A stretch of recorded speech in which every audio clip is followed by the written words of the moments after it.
ત્રીજું પયનના મહાપ્રત્યાખ્યાન એટલે કે મહાપચ્છખાણ પૈનના પ્રકીર્ણન. ટોટલ 142 શ્લોક આ ગ્રંથમાં છે, પ્રાકૃત ભાષામાં છે. જેમ આપણે આવરણ પચ્છખાણન કર્યું એમાં મહાપ્રત્યાખ્યાન એટલે કે વિશિષ્ટ પ્રકારના પચખાણો તરફનો વ્યવહાર કરે, વિશિષ્ટ પચખાણોની ભાવનાઓ કરે. મહાપચખાણ સર્વવૃત્તિ દેશવૃત્તિ પચખાણ છે. એ પચખાણની મહાનતા ક્યારે વધે? મહાન જ છે પચખાણ. મહાનતા તમને મળે તો ને. સોનું મોઘું છે પણ એ સોનું તમારું હોય તો ને. મોઘું તો છે જ ને પણ તમારું થોડી છે. એમ જે પચખાણ મહાપુરુષોએ અપનાયા યાની કે પરમાત્મા પરમપદ સુધી પહોંચ્યા તો આ પચખાણના પાલનથી પહોંચ્યા. અને સરળથી સ્વીકાર કરી ત્યારે ચોથું જ્ઞાન, અને સરળથી સ્વીકાર કરીને ચોથા જ્ઞાન પછી એમણે યાત્રા પ્રારંભ કરીને એટલે વ્રત નિયમ નતા ત્યાં સુધી પ્રભુતા નથી. વ્રત નિયમની મહાનતા આવી એટલે પોતો આત્મા જે મહાન હતો ઉજાગર તો માલિક બની ગયો. પોતાના અંદર રહેતી વસ્તુ એની શોધખોળ પૂરી થઈ, એ માલિક બની ગયો. એટલે મહાપંચખાણ એટલે મહાન પચખાણ છે જ, પણ તમારા માટે સાબિત થાય તો. એટલે જેણે જેણે પણ નિયમો લીધા છે, જેને જેને વ્રત પચખાણ માં રહેવું છે અને વધ પચકામાં આગળ વધવું છે, એના માટે આ ગ્રંથમાં 142 શ્લોક ખૂબ સુંદર મજાના જણાવે છે. અને બહુ જ સૂક્ષ્મ રીતે માર્મિક એ શિક્ષા છે કે તારો ઘણો બધો સમય જો તારા જાણપણામાં જ્ઞાતવ્ય, જ્ઞાતવ્ય શું છે? જાણવા યોગ્ય. શું છે? પદાર્થો છે. જ્ઞાતવ્ય એટલે જાણવા યોગ્ય, જાણવા યોગ્ય પદાર્થો છે. પણ જે જાણવા યોગ્ય પદાર્થો છે એ જ્ઞાન નો સામેનો વિષય બન્યો, એ જ્ઞાન સ્વરૂપ ન બન્યું. તું જ્ઞાતા છે, જ્ઞાતા મહાન કે જ્ઞાતવ્ય મહાન? જ્ઞાતા મહાન. જાણવા યોગ્ય તો ઘણું બધું છે, પણ જે જણાઈ ગયું છે એટલે કે અનુભવમાં આવી ગયું છે એ અનુભવનો આધાર જ્ઞાન છે. જ્ઞાતા, જ્ઞાતૃત્વ. કર્તૃત્વ ભોક્તૃત્વ કહીએ ને એમ જ્ઞાતૃત્વ. તો અહીંયા મહાપચખાણ એટલે શું? તો કે એના અંદર જે સ્વરૂપ છે ને એ સ્વરૂપ રૂપી ભાવનાઓનો સ્વીકાર કરે. એટલે એને અતિ સૂક્ષ્મ મનને, વિચારોને પકડે. કઈ વસ્તુઓના? કે હજારો લાખો ભવો સુધી જે ભાવો પ્રગટ નથી કર્યા એ ભાવ મારે પ્રગટ કરવા છે. એટલે આ ગ્રંથ દ્વારા, આ પયના દ્વારા એને એ દુનિયામાં લઈ જાય જ્યાં એનું વાસ્તવિક અસ્તિત્વ એટલે કે મુક્તિની આરાધનાઓ છે. હવે આની અંદર ક્ષમા ભાવ બતાવ્યો. કોની જોડે ક્ષમા કરવાની? અલગ અલગ 5 ક્ષમા બતાવી ને, અપકાર ક્ષમા, ઉપકાર ક્ષમા, ધર્મ ક્ષમા, કર્મ ક્ષમા, વિપાક ક્ષમા. તો અહીંયા ક્ષમા ભાવ બતાવ્યો કે ભાઈ બધા જોડે ક્ષમા ભાવમાં તારે રહેવું છે. હવે ક્ષમા ભાવ છેલ્લા સમયે હોય તો કેવો હોય? અને છેલ્લો સમય આજે હોય તો આજે મનનો ભાવ કેવો હોય? બે વસ્તુ છે ને. છેલ્લા સમયે જે જાગૃતિ છે એ જાગૃતિ દરેક સમય ક્યારે આવે? એ દરેક સમય પોતાના આધ્યાત્મિક સ્તરને, અસ્તિત્વના સ્તરને નિરખતો હોય તો. હવે જે અસ્તિત્વ કયું છે? શિવત્વ છે. પોતે કોણ છે? અનંત જ્ઞાનનો ધણી છે. તો એ પોતે જે એના દ્વારા થયેલી જે પણ ભૂલો છે એટલે કે અજ્ઞાન દશાના કારણે જેટલું જેટલું પણ આ પ્રકારનું જીવન જીવાઈ ગયું હતું એ અજ્ઞાન દશાના કારણે બધી વસ્તુથી એ પોતે મુક્ત થવા માંગે. મહાપચ્છખાણ એટલે હવે સામાન્ય વસ્તુ એ મારા જીવનનો હિસ્સો હોઈ જ શકે નહીં. ગલતીઓ જોવાનું કામ તો તુચ્છ માણસોનું છે. કોઈના દોષો જોવાનું કામ તો એ તો સામાન્ય બુદ્ધિનું છે. લોભ ખાતર, લાલચ ખાતર પ્રશંસાઓ કરવી એ અધ્યાત્મ થોડી છે. પદ અને સત્તાની લાલસાઓ માટે એ પોતે કંઈક સારા દેખાવા પ્રયત્ન કરે, લોકોના માન સન્માન મેળવવાની તૈયારીઓ કરે. આ બધી વસ્તુ તો એનામાં આવી જ ન શકે. મહાપચખાંડનો હિસ્સો જ નથી. રાત્રિ હોય તો સૂરજ ન હોય, સૂરજ હોય તો રાત ન હોય. મહાન પચખાણ હોય તો મહાન પચખાણને અંતર્ગત એવા ગુણો હોય, અને ગુણો ના હોય તો મહાન પચખાણ ના હોય. એટલે એની સ્મૃતિ જે છે, એનું સ્મરણ જે છે એ સતત એના આધ્યાત્મિક ગુણોને સ્પર્શનારું બને. તો અહીંયા સૌથી પહેલા પંચ પરમેશ્વરનું શરણ બતાવ્યું. એ લોકો 142 શ્લોકમાં પ્રારંભ ક્યાંથી કર્યો? પંચ પરમેષ્ઠીનું શરણ, કેવી ગુણાત્મક ભાવનાઓ સાથે પરમાત્માનું શરણ સ્વીકાર્યું. જે પરમાત્મા અનંત ગુણોના ધણી છે, જે 108 ગુણ અરિયન સિદ્ધ આચાર્ય ઉપાધ્યાય સાધુ 108 ગુણ, એમાં એક એક ગુણ એ એટલા વર્ષોથી ઘૂંટે રાખે અને એ એને મહાપચખાણમાં કામ લાગે. એટલે કે પ્રારંભથી જ મહાપચખાણ હોય, કામ લાગે એમ નહીં. બોલો, અરિહંતનો ગુણ અને અરિહંતના સ્વરૂપને જ્યારે ચિંતન કરે, સિદ્ધના સ્વરૂપનું ચિંતન કરે. આચાર્ય એટલે આચાર, કોઈ વ્યક્તિ નહીં. ઉપાધ્યાય એટલે ગુણ, વ્યક્તિ નહીં. શ્રમણ સાધુ એટલે સહન કરનારો ગુણ. તો પરિસ્થિતિ શું બની કે પાંચે પાંચનું આલંબન છે અને પાંચે પાંચ નિરાલંબન બનાવે છે. સૌથી મોટી વાત આ છે. ગુણો છે ને, ગુણોને આલંબન કોનું હોય? આત્માનું હોય ને. આત્મા કોઈ સંસારનું આલંબન તો લે નહીં, લેવું પડે છે કર્મો અજ્ઞાનના કારણે. તો સંસારનું આલંબન પૂતગલ છે, આત્મા નથી. અને જગતમાં સૌથી મોટું આશ્ચર્ય આ જ છે, આત્મા ક્યારે પૂતગલ નહીં થાય, પૂતગલ ક્યારે આત્મા નહીં થાય. એટલે આત્માથી આત્મા છે, એના માટે સૌથી મોટું કામ એ છે કે પૂતગલ એ આત્મા નથી, આત્મા એ પૂતગલ નથી, એનો ભેદ એને કરવો જરૂરી છે. સાધક અવસ્થાનું સર્વશ્રેષ્ઠ ઉચ્ચ સ્તરનું, સાધક અવસ્થાનું ઉચ્ચ સ્તરનું કોઈ જો સ્તર હોય, ઉચ્ચ સ્તરની જો કોઈ સ્થિતિ હોય, તો એ જ છે કે જે સત્ય છે ને એની શોધ નિરંતર હોય, સત્યની શોધ નિરંતર હોય. તો મહાપચખાણ એનો પ્રારંભ ક્યારે કરવાનો? પંચ પરમેષ્ઠીના શરણમાં. માત્ર શુદ્ધ સ્વરૂપ માટે, શુદ્ધ સ્વરૂપી એવા દેવગુરુ ધર્મ દર્શન જ્ઞાન ચારિત્રની ઉપાસના કરવાની આવે, તો દર્શન જ્ઞાન ચારિત્રની ઉપાસના માટે એને પોતાને કેટલી જાગૃતિ રાખવાની આવે છે? એને જાગૃતિ કેટલી રાખવાની આવે છે? હવે પહેલું જ પંચ પરમેષ્ઠીનું શરણ સ્વીકારે અને એ પંચ પરમેષ્ઠીના શરણનું સ્વરૂપ સ્વીકારે. હવે એ સ્વરૂપ પામવા માટે એને શું શું કરવાનું? જે પણ કચરો છે, આડું અવડું છે, બધું સાફ કરવાનું. સીધી વાત છે ને. તમે ચાલો તો ગંદા રસ્તે ના ચાલો, કે ગંદકી હોય ત્યાં વિરાટનાની સંભાવના હોય. સારા ચોખ્ખા રસ્તે કેમ ચાલો, ત્યાં જીવોની વિરાટના ના હોય. એમ કોઈ રાષ્ટ્રપતિ છે, એને એ માર્ગે જવાનું હોય તો બધું કેમ ચોખ્ખું કરે કે ભાઈ એની યાત્રા છે, જવાનું છે. જો એ સામાન્ય રીતે પણ આ બધી વસ્તુઓમાં એક સફાઈ, એક યાત્રા સ્પષ્ટ થવી જોઈએ. તો જે પરમાત્માના માર્ગે પહોંચવાનો હોય એની યાત્રામાં જે બી કચરો છે, શેનો? સ્વભાવનો, એ સાફ કરે કે ના કરે? યાત્રા કોને કરવાની છે? વ્યક્તિએ ખુદે કરવાની છે ને. તો પંચ પરમેષ્ઠીનો જ્યારે માર્ગ હોય અને એ માર્ગ સુધી એને પહોંચવું હોય, અરિહંત બનવું છે, અરિહંતના માર્ગ સુધી પહોંચવું હોય, તો અરિહંતના માર્ગે પહોંચવા વાળો એને વચ્ચે આવતા જે પણ ડિસ્ટર્બન્સ, જે બી કચરા અવરોધો છે, એને કાઢી નાખે. અથવા એ જે અવરોધો છે, એ જે ઇસ્યુઝ છે, એની અસરો ના થાય. જેમ કે રસ્તો ચોખ્ખો હોય તો તમે સ્પીડથી ચાલી શકો, પણ એ રસ્તા ઉપર કાંકરા હોય તો, કાચ હોય તો, ખિલ્લા હોય તો શું કરવાનું? રસ્તા પર નહીં ચાલવાનું, તમારે જવું તો છે જ ત્યાં. ચાલવું છે તો એ એનું રક્ષા કવચ, પાદ રક્ષક, શું કહે? શૂઝને, બૂટને, ચંપલને, જૂતાને પાદ રક્ષક, એની રક્ષા કરી. અને રક્ષા કર્યા પછી એ પોતે ચાલવા માંડે. હવે ચાલવું જ છે તો બે કામ છે, યા તો એને સાફ કરો, યા તો એને મનમાંથી સાફ કરો. યા તો તમારી પાસે ના આવવા દો, યા તો તમારી પાસે હોય તો એની અસર ન થવા દો. જે દુઃખનો, કારણ કે પંચ પરમેષ્ઠીનો માર્ગ અપનાવશે ને એટલે સૌથી પહેલા એને દુષ્કૃત ગ્રહ કરવાની આવે. સબ્બ પાવ પણાશું પદાર્થ કયો રખ્યો? સબ્બ પાવ પણાશું, દુષ્કૃત ગ્રહા. મારા અંદર જે 18 દોષો છે, એ બધા 18 દોષોની નિંદા હું કરું છું. બોલ, પોતાના આત્માને નુકસાનકારી વસ્તુ એને જ્યારે એને ખસેડવાની હોય, કાઢવાની હોય, ત્યારે વાર લગાડે? કેમ નથી વાર લગાડતો? આત્માનું સ્વરૂપ આટલું વિશિષ્ટ છે અને એ આત્માના સ્વરૂપ સુધી હું મહેનત જ ન કરું, પહોંચું જ નહીં, પુરુષાર્થ જ ન થાય મારો.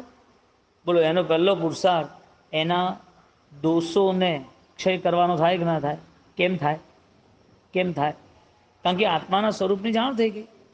હવે પોતાના અંદર શું છે, શું નહીં, એ તો દર વખતે એને જાગૃતિ રાખવી પડે ને. દર વખતે તારું આમ કેમ થયું, આ કેમ થયું? કારણ કે ઊંઘો ત્યારે મન તો જાગતું હોય છે, આંખો બંધ કરીને ધ્યાન કરો ત્યારે મન જાગતું હોય છે, તમે કોઈ જોડે વાતચીત કરો તો પણ મનની અંદર જૂના વિચારો એ તો પડ્યા જ છે. એ બધી વસ્તુ એ આત્માનો કચરો છે જે આપણે ન જોઈએ. એટલે રસ્તા પર ચાલવું હોય તો પહેલાં આ બધી વસ્તુથી મુક્ત થવાનું, અને આ બધી વસ્તુથી મુક્ત કદાચ નથી થવાતું તો આ બધી વસ્તુથી અલિપ્તતા કેળવવાની, સ્પીડ પકડવાની કે આ વસ્તુ એ મારા યોગ્ય નથી. એટલે કાં તો રસ્તો સાફ કરો, એટલે સ્વભાવમાં એવું લાવી દો કે સર્વ જીવો એ પરમાત્મા તુલે છે, મારે કોઈના દોષ જોવા નથી, મારે કોઈ નિંદા કરવી નથી. યા તો પછી કદાચ છદ્મસ્ત અવસ્થાના કારણે દોષ લાગી જતો હોય તો એ લાંબો ન ચાલે, દ્વેષનો પરિણામ ના આવે, બદલા લેવાની ભાવના ના આવે, અપરાધ ના થાય. એ જીવનું કર્તવ્ય છે, મારે શું કામ છે. એ એના કર્મનો ઉદય છે. કારણ કે આજે આપણે બી અહીંયા કર્મના ઉદયથી જ બેઠા છીએ. હવે એના કર્મનો ઉદય છે, તમે શું બદલી શકશો એનો કર્મ? તમે બદલો લેવાની ભાવના ભાવો છો, એના કર્મમાં સુખ લખ્યું છે, એને સાતા લખી, પુણ્ય લખી છે, તો તમે શું એને વાળી શકવાના? આજે તમને દ્વેષ થાય છે, કેવલી ભગવંત એમ કે આ પૂર્વના ભવમાં છે ને આ જીવ છે ને એ તમારા ઉપકારી છે. તો કે કેમ? તો કે તમે એના પિતા હતા ને, તમારો દીકરો હતો, પણ તમને એને છે ને દ્વેષ થયો હતો, પણ તમને ખબર નથી એ તમારી સેવા કરતો હતો. એટલે તો તમને એમ હતું કે આમ થયું તેમ થયું. તો કેમ ના હોય? હા, હવે જેનો દ્વેષ થયો છે ને કેવલી ભગવંત કહે ને એટલે દ્વેષ ખતમ થઈ જાય. પણ કેવલી ભગવંત ન હોય તો કેવલીની વાણી શું છે કે ભાઈ બધા જીવો તારા જેવા જ છે, તને જે કંઈ કરવું છે, તું જે ચાહે છે, તું જે રીતે જીવે છે એમાં શ્રેષ્ઠ તું નક્કી કરીશ ને તો બધું શ્રેષ્ઠ જ દેખાશે. તું શ્રેષ્ઠ નથી નક્કી કરતો, તારામાં શ્રેષ્ઠતા નહીં હોય તો શ્રેષ્ઠતા બહાર કઈ રીતે આવશે? તારામાં જે હશે તે બહાર આવશે. તો એ જે એની પ્રેક્ટિસ કરી હશે એમાં તું આગળ વધીશ. જે માણસ ને જે ચિત્ર દોરો આપો તો ચિત્ર દોરે કે ના દોરે? ખાલી કાગળ તો રહેવા ના દે, ચિત્ર દોરે ને. અહીંયા આપણા ત્યાં 8 કર્મ છે, અમે ચિત્રકાર કર્મ કહે છે, નામ કર્મ, હે ને? બોલો, એટલે નિર્માણ કોણ કરે? બધું તમે કરો કે બીજા કોઈ કરે? આપણે જ નિર્માણ કરીએ છીએ ને, બીજા કોઈ કરવા આવતું નથી. એટલે અહીંયા મહાપંચકાંડમાં પહેલી શરત એ રાખી કે પંચ પરમેષ્ઠિનું શરણ, પંચ પરમેષ્ઠિના શરણમાં જવાવાળો જીવ એ પોતે પોતાના સ્વરૂપ માટે જાય છે. એટલે એ પોતે દુષ્કૃત ગરહા પોતાના અંદર રહેલા પાપોને સાફ કરે. એ સાફ કરવાની શરત એ હતી કે હવે પ્રવેશ નહીં થવા દે, હવે ફરીથી પ્રવેશ શું કરવા થવા દો? એટલે પોતાના મનના પરિણામો એ દરેક વખતે પરમાત્માની નજીક, સત્યની નજીક લાવતો જ જાય. હવે જે પરમાત્મા જેવા પરમાત્મા એટલી વિશિષ્ટ સ્થાને બેઠા છે અને આટલા બધા સોનાના મેરુ બનાવીને બેઠા છે, 9 સોનાના કમળો રચે છે, જે સુવર્ણના દાનો આપી દે છે, ને આટલું જેનું પુણ્ય અજબ ગજબનું ક્ષત્રિય કુંડ, આટલા બધા રાજ ચક્રવર્તી જેવા, અને એને મોહની અસરો ન થાય, તો જેના આવા ભગવાન હોય એ મોહ, રાગ, દ્વેષ એને કેમ મળ્યા? એને ભગવાનનું સ્વરૂપ ન ઓળખ્યું ને. ભગવાનનું સ્વરૂપ ઓળખ્યું હોત તો એને આ બધા અસરો મુક્ત થાત ને. એની જાગૃતિ હોત કે કયા સમય કયું એ તો અસર મુક્ત થાય. એ એવા રાગ દ્વેષનું નિમિત્ત પણ ન બને, એ નિમિત્ત પણ ન બને રાગ દ્વેષનું. કે તું રાજી, ચાલ છોડ, છોડી દે બધું, કે મારા કારણે ગુસ્સો થયો, મારા કારણે તું અટવાઈ ગયો, મારા કારણે તને તકલીફ થાય, તું રાજી થા, ચાલ બસ તું ફ્રી. કેમ આટલું મોટું મન રાખે? કે એનું મન શાંત રહેશે તો એ આત્મા કર્મબંધ ઓછા કરશે, એના પરિણામ બદલાશે, એનું કલ્યાણ થશે. એના કલ્યાણમાં હું નિમિત્ત બનું, એના અકલ્યાણમાં નિમિત્ત ન બનું. એટલે રાજી થાય, તમે રાજી જાઓ. એટલે દાદા ગુરુદેવ રાયનશ્રીમાં આજે દર વખતે એક જ વાત, કુક્ષી ગામમાં ગયા, એ લોકોએ કીધું નહીં, શું છે અમને ખબર જ નથી. એથી પરંપરામાં બધા વિધિ વિધાનો ચાલતા હોય, મંત્ર તંત્ર ચાલતા હોય. અમારા ગામમાં અમારે આવું બધું નથી ચાલતું. કે સંઘની અંદર આવું બધું કેમ થાય? તો કોકે ભરમાયા હશે, તો ભમી ગયા. અમે સંસારમાં તો બિચારા નબળા દુબળા મન વાળા હોય બધા, 99% લોકો તો એ જોવે એવું સમજે, બાલજીવ જેને કહેવાય, એ જોવું એ સ્વીકાર કરે. હવે એવા જીવો એ ગુરુ મહારાજે ના પાડી. ગુરુ મહારાજ કઈ વાંધો નહીં, મારા આવવાથી તને તકલીફ થાય તો બાય બાય ટાટા, મારે શું કામ છે? કેટલું મોટું મન રાખવું પડે કે જેમાં તમે બીજાના આત્મા માટે કંઈક કરો, એનો મતલબ તમારા આત્માનું સમાઈ ગયું એમાં. તમે બીજાના આત્મા માટે કરવા જાઓ છો, એ ભાવો એ તમારા શુભ છે, એ તમારા આત્મા માટે ઉપકારી સાબિત થાય છે. માટે વારે વારે દુષ્કૃત ગ્રહ સાથે સુકૃત અનુમોદના બતાય. મહાપચખાણ અંત સમયની નિર્યામણા કીધી. જ્યારે છેલ્લો સમય આવે, આખી જિંદગી સુધી જે આદર્યું છે, આખી જિંદગી સુધી જે કંઈ કર્યું છે, એ બધું છેલ્લે ભેગું થાય. બધું છેલ્લે ભેગું થાય. એક ફંક્શન પતી જાય, દીક્ષાનું કે પ્રતિષ્ઠાનું કે લગ્નનું કે કોઈ કોર્પોરેટ લેવલનું કોઈ ફંક્શન પતી જાય, શું થાય? બધો અટાળો ફટાળો એક જગ્યાએ ભેગો કરે કે ના કરે? પહેલાં હતું એવું હોય. એમ અહીંયા એ પોતે છેલ્લા સમયમાં બધી એ વસ્તુ સામે આવી જાય. એના માટે બધી વસ્તુ સામે આવી જાય.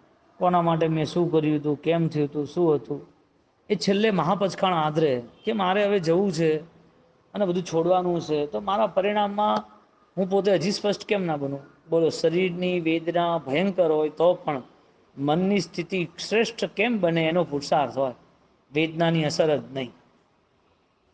શારીરિક તકલીફ હોવા છતાં પણ મૃત્યુ નજીક છે અને શરીરની નાડીઓ તાડ તાડ તાડ તૂટે છે, જીવ અંદરથી નીકળે છે આખા બોડીમાંથી. આખી જિંદગી 50, 60, 70, 80 વર્ષ જે હોય તે આખું આખું જીવન શરીર શરીર શરીર અને પોતાના સંસારને ખાલી ફાલ્યો ફૂલ્યો રાખ્યો છે. એ પરિસ્થિતિની અંદર એને પોતાના મનને પરમ શાંતિનો અનુભવ કરાવો, કેટલું મહાપરાક્રમ હશે. આજુબાજુ બધા નૌકાર સંભળાવે, અથવા તો કોઈ ભગવંત આવે મંગલિક સંભળાવે, અથવા કોઈ ધર્મની વાતો સમજાવે, બધું જ કરાવે, પણ પોતાના જે પરિણામ એ ક્યાંય એક પળ બી બગડે નહીં. કારણ કે અંત સમયે ગમે ત્યારે ગમે તે થઈ જાય. બહુ સારા એવા આરાધકો હોય, ક્રિયાના માર્ગે બહુ સારું કર્યું હોય, પણ કઈ ક્ષણ આવી જાય, છેલ્લા સમયે વેદનાઓથી હેરાન થઈ જાય, મને કેમ આવું થયું, આમ કેમ થાય છે, આ નથી સહન થતું. આવા બધા આર્થ ધ્યાન એને જાનવરની દુનિયામાં લઈ જાય. બોલો, હવે એ સમજુ હોવા છતાં પણ એને એવી અસરો થવા માંડી કે એનું કર્મ એની જે દુનિયામાં લઈ જવાનું હતું એવો સમય આવી ગયો. એને જાનવરની દુનિયામાં જવાનું હતું, એટલે પહેલેથી એને અકળામણો થવા માંડી જાનવરની દુનિયામાં. કારણ કે 60-70 વર્ષ ને પછી શું? મૃત્યુનો સ્વીકાર, દેહની એટલે કે દેહની શરીરની અનિત્યતા, સંસારનું વિસર્જન, તમે ચાહો કે ન ચાહો કરવું જ પડશે, સમજવું જ પડશે. એટલે અંત સમયે એ મહાન કેવી રીતે સાબિત થાય એનો પુરુષાર્થે અંતે ન કરે, આજે જ કરે. એટલે એના મનના પરિણામો કોઈ ન પણ હોય, કોઈને ન કહેવું જરૂર નથી કે એને કહેવા જાય. કોઈ માણસ પ્રત્યે ખૂબ દ્વેષ હતો, એ મરી ગયો, શું કરે? પાપ માથે થોડી રાખે. એ પરમાત્મા, ગુરુ, ધર્મ એની સાક્ષી એ અર્જુન સખ્યમ, સિદ્ધ સખ્યમ, સાહુ સખ્યમ એની સાક્ષી એ ધમ્મ સખ્યમ, અપ્પ સખ્યમ એની સાક્ષી એ પોતે અપૂર્વ ભાવોમાં જાય પ્રાયશ્ચિતના. કયું પ્રાયશ્ચિત? એના પરિણામોમાં સમૂલ એટલે કે મૂળભૂત રૂપાંતર શરૂ થયા પરિણામો.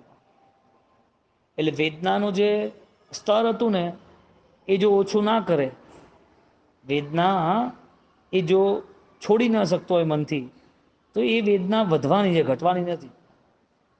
સમાધિના ભાવો માટે સૌથી પહેલા એની મનની સજગતા જોઈએ. લોકો શું સમજે છે? શાંતિથી મોત થઈ ગઈ તો સમાધિ આવી ગઈ. એમ એમ એમ સમાધિ મળે? અનંત કાળ સુધી ફાંફા મારતો રહ્યો, અનંતી વાર જન્મ મરણ થયા, એક દિવસ એક પળ એવી નથી આવી, એક ભવ એવો નથી આવ્યો કે એ ભવમાં ક્યાંક આપણને આંશિક એટલે કે સમ્યક દર્શન આધારિત કોઈ ભાવ પ્રગટ થાય. બોલો, આ જીવન પૂરું થાય અને આ જીવનની કોઈ વસ્તુ આપણને ખ્યાલ જ ના આવે. જીવનની ખબર પડે, શાસનની ખબર ન પડે, શાસનની ક્રિયાની આરાધનાની ખબર પડે, પણ આત્માની ખબર ન પડે. અને આત્માની બી ખબર પડે તો આત્માના ગુણોની સ્પર્શા ના ફાવે. કેટલી વિશાળ યાત્રા છે મહાપચખાંડની. એટલે પંચ પરમેષ્ઠીનું શરણ લે, એના પછી સુકૃત અનુમોદના દુષ્કૃત ગરહા કરે, બાહ્ય અભ્યંતર બંને ઉપધિનો ત્યાગ કરે. બાહ્ય ઉપધિનો ત્યાગ કરે એટલે શું કરે? અણસણમાં અસુનમ પાણમ ખામ્યમ સામ્યમ સબ્બમ ત્રિવેણ વશ્ચર્યમ, એ એની લિમિટ એરિયા સેટ કરે કે બસ હવે છેલ્લો સમય છે, મારે આ કપડાં, આટલું સ્થાન, આ વસ્તુ, મારે આ ભોજનનો ત્યાગ, એમ કહીને એ પોતે ઉપધિ એટલે કે સમય અને વસ્તુ નક્કી કરે. પણ આ બધી વસ્તુ સારી છે, બરાબર, કારણ કે નિષ્પરિગ્રહતા બી જોઈએ ને. એટલે જૈન શાસનમાં નિશ્ચય ઉપાદાન બંને, નિશ્ચય અને વ્યવહાર બંને બતાવ્યા. જૈન દર્શનમાં ખાલી ઉપધિ ત્યાગ કરી દે, વસ્તુઓ ત્યાગ કરે અને અભ્યંતર ત્યાગ ના કરે તો. એટલે અભ્યંતર મિથ્યાત્વ, હાસ્ય, રતિ અરતિ, ભય, શોક, જુગુપ્સા, આ બધી વસ્તુ ત્યાગ કરવાની કીધી. હવે આ બધી વસ્તુ ત્યાગ થાય નહીં અને સમજી બેઠા કે મારો ત્યાગ થઈ ગયો છે, મારે પચકાણ થઈ ગયું છે. આ બંને જરૂરી છે. શરીરની સામર્થ્યતા છે, સમજણ છે, ત્યારે બાહ્ય ઉપધિનો ત્યાગ થાય. આંતરિક આંતરિક જે ઉપધિ, આંતરિક જે સંકલેશો હતા એનો બદલાવ આવે. અને જે દિવસે શરીર સાથ ના આપે એ દાડે અંતર્મન તૈયાર કરેલું છે એટલે એ લાભમાં છે. અંતર્મન છેલ્લે તૈયાર ના કરે, આંતરિક ત્યાગ છેલ્લે ના કરે, આંતરિક ત્યાગ ચાલુ જ હોય. એને અલિપ્તતા જ હોય, મોહનો ત્યાગ દેખાતો હોય કે શું ફરક પડે, આ વસ્તુ ન હોય તો, આટલી ઉપધિ ન હોય તો, આ વસ્તુ એમ કરી અને મનોબળ તૈયાર કરે. કારણ કે છેલ્લે એને પોતાને જ્યારે શારીરિક વેદનાઓ આવશે, જ્યારે અનુકૂળતા નહીં, આ તો સમજો અહીંયા કોઈ આડે આગળ પાછળ ન રહ્યું તો શું કરે, એને કઈ વસ્તુ ઓછી વધતી મળી ના શું કરે. સમજો કે કોઈ ગામડે બિહાર હોય, ગામડે ચાલતા હોય અને એવી જગ્યા હોય જ્યાં એને ભયંકર વેદના થાય, શું કરો કારણસર. કોઈ બી શરીરમાં તો ગમે ત્યારે રોગ આવે ને, જરૂરી થોડી છે કે રોગ ક્યારે કઈને થોડી આવે, નાનાને આવે નહીં ને મોટાને જ આવે એવું થોડી છે. ગમે ત્યાંને આવે, ગમે તેના શરીરમાં આવે. ચક્રવર્તી જેવા સારામાં સારી વસ્તુ ખાવા પીવા બેસવા ઉઠવા જેવા, અને એક ખાલી એક અડધર મુહૂર્તમાં મોઢામાંથી કીડા નીકળવા માંડે, આખું શરીર કીડા કીડા કીડા ભરાઈ ગયું. સનત ચક્રવર્તી અને દેવો કહે છે કે હવે તારા શરીર છે ને માત્ર ગંદકી છે, કીડાઓ ભર્યા છે, એ ગંદકી ખાઈ જશે એટલે તારું શરીર ખતમ. ખાલી આટલી વાત કરીને અને એની ચાન જ જાગી ગઈ. આ શરીર મારી જોડે વિશ્વાસઘાત કરે છે, સાધના કરી લેવી છે. ભયંકર દુઃખ અને એના કરતાંય અધિક સમાધિ. બોલો આંતરિક પરિણામો કેવા કેળવ્યા. રોગ હતા ને એ બધી જ વિદ્યા બની ગઈ. રોગની વેદનાઓમાં એ શરીર હવે એના માટે એક મંત્ર વિદ્યા સંપન્નતા આવી ગયું, એક સાત્વિકતા આવી ગઈ શરીરમાં. કેમ, કોના પ્રભાવે? ખાલી મહાપચખાણના પ્રભાવે. આ તો આપણે શું છે દ્રષ્ટાંતો ઓછા લઈએ છીએ કે આનો સારાંશ આપણને મૂળ વિશે ખબર પડે એટલે. બોલો, અંત સમયનું પચખાણ હોય કે પચખાણ અંત સમયને સફળ બનાવનારું હોય. અંત સમય ગમે ત્યારે હોય, જોર થોડી જરૂર છે કે 90 જ વર્ષે અંત સમય આવે. ચક્રવર્તીના શરીરમાં જ્યારે રોગ ફરી વળ્યો, ચારે બાજુ કાંટાઓની ને અગ્નિઓની ભયંકર વેદનાઓમાં ને એક માણસના એસિડથી નવડાયો હોય તો કેવી રાડા રાડ કરે, અંદરના ચામડા ફાટે ને એ ચામડાની અંદર એસિડ જાય તો અંદરના માંસ ને લોહી ને નસ ને હડ્ડીઓ બધી ઓગળવા માંડે. જીવતા જીવતા એસિડમાં નાખી દે અને રાડા રાડ કરે. એનાથી ભયંકર વેદનાઓ જ્યારે સનત ચક્રવર્તીને હોય તો પરમ ક્ષમતા ભાવે એ ક્યાંનો ક્યાં નીકળી જાય. મહાપચખાણ વેદનાઓમાં વંદના છે, વેદનાની અંદર મસ્તી છે. વેદના ગમે તેટલી હોય ને તો એનો આત્મા શાશ્વત છે ને એને ઘૂંટી નાખ્યું હોય.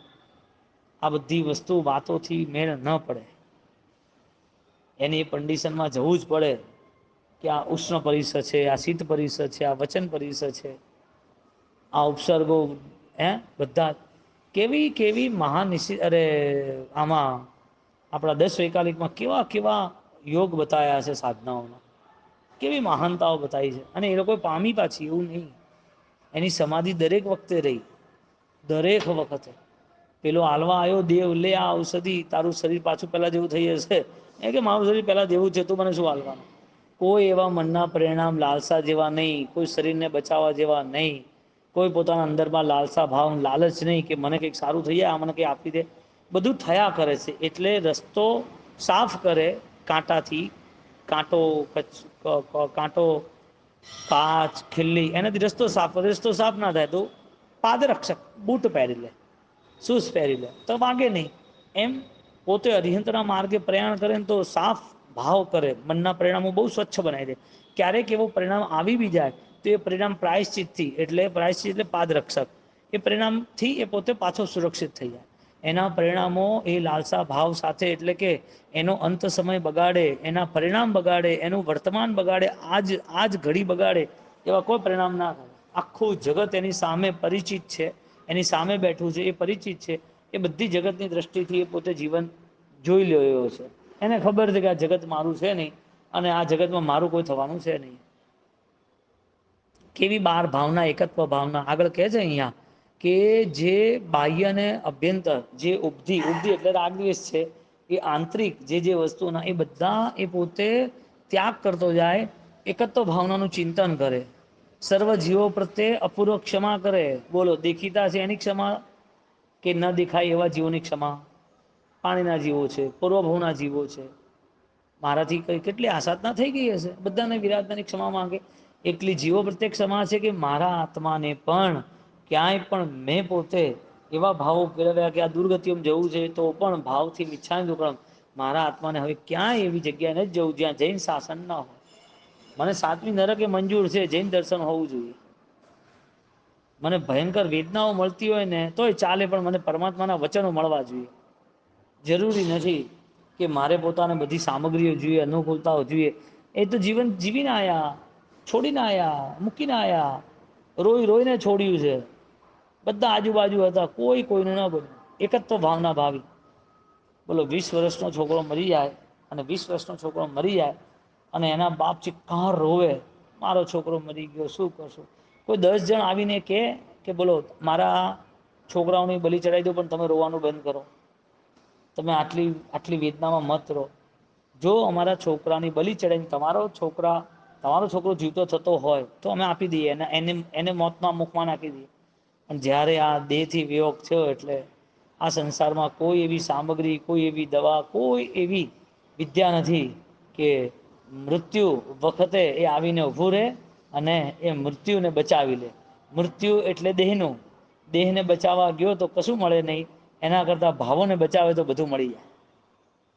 એ ભાવોને બચાવવાનો પુરુષાર્થ કરે અને એ પુરુષાર્થ સાધ્ય છે. પાછો જો એ પુરુષાર્થ સારો ન સિદ્ધ ન થયો હોત, સાધ્ય ન હોત, એ પુરુષાર્થ જો સત્ય ન હોત તો કોઈ કરતું જ નહીં. ભગવાન કહેતા કેમ? ભગવાને એટલે કહ્યું કે આમાં છે ને તું તારું બળ કેળવ, તું જીતી જઈશ. કયામાં? શેમાં? આત્મભાવોમાં. એટલે એકત્વની ભાવના ભાવે, એકત્વની ભાવના ભાવે કે આમાં બધું શું હતું, આ તો કંઈ નહોતું મારું, હું કેમ આવું પાગલ બન કર્યું? પ્રસન્નચંદ્ર રાજસિંહ કેવી ભાવના ભાવી. એટલે મન છે ને એને બહુ જ સમય આપવો પડશે. બધા યોગોમાં મનની જાગૃતિનો યોગ એ કેળવવો પડશે. બધા યોગોમાં એ યોગ છોડવાના નથી. યોગમાં મનની જાગૃતિ કેળવવાની છે. એટલે એ પોતે જ્ઞાનાદિ સ્વરૂપનું આલંબન લે. જ્ઞાન શું છે? આજે એ પુરુષાર્થ કરશે સમ્યક જ્ઞાન માટે, એ બધો સ્ટોક એને સ્મૃતિમાં રહેશે અધ્યાત્મનો, તો કામ લાગશે. પછી હવે આડી અવડી વાતોમાં ટાઈમ જતો રહે. કાલે આપણે વાત થઈ હતી ને, જિંદગીના 5, 7, 10, 15 વર્ષ એમને એમ જતા રહે અને અધ્યાત્મની વાતો પૂછો તો ખબર જ ના હોય. સાધના છે, સાધક થોડી સાધના કરે પણ એને સાધનાનો શ્રેય નથી મળતો. એ મહેનત કરે પણ બધી નિરર્થક છે, સફળ નહીં, સાર્થક નહીં. કેમ? કારણ શું? સીધું ગણિત છે. તરસ લાગી છે અને આગ પીવે છે. તરસ વધે કે ઘટે? સાધનાનો માર્ગ છે અને કોઈ ફલશ્રુતિ નથી. જ્ઞાનનું સ્વરૂપ શું છે ખબર જ નથી. જિંદગીના 10-10 વર્ષ ક્રિયામાં જાય, સાધના ક્રિયામાં જાય.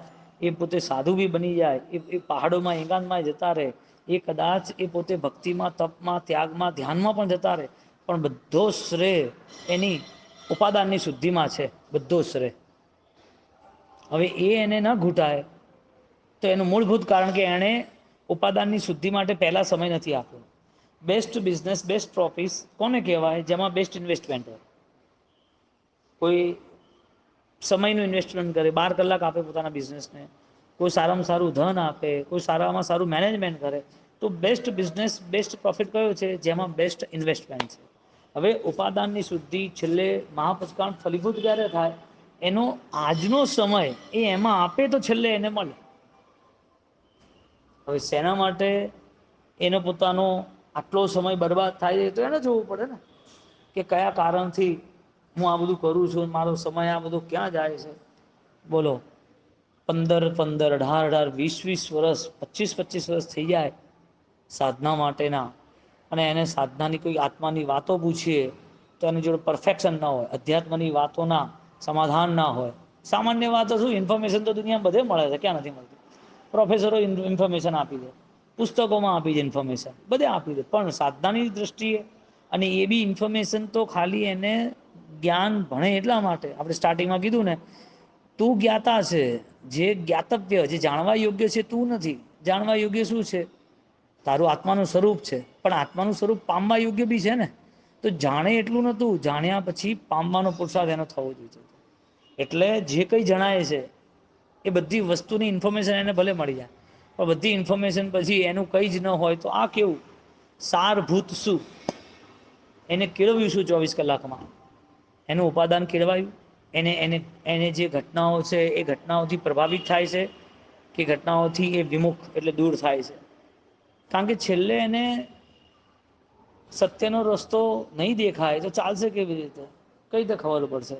તો એ પોતે જ્ઞાન સ્વરૂપ જ્ઞાનની સ્થિતિથી એ બધું જ આલંબન લે.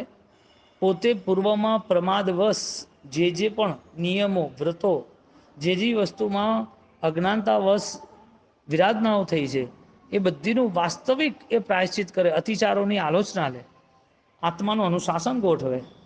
બોલો, પૌદ્ગલિક સુખોનું જે સ્વરૂપ છે એનું ચિંતન કરે કે આ તો નાશવંત છે, 12 ભાવના આવી ગઈ ને છે, મૂળભૂત અનિત્ય ભાવના, અસરણ ભાવના, બોધિ ભાવના, દુર્લભ બોધિ, 14 જાડલોક લોક ભાવના, એ 12 અને 4 16 ભાવના, પ્રમાદ, મૈત્રી, કારુણ્ય, માધ્યસ્થ.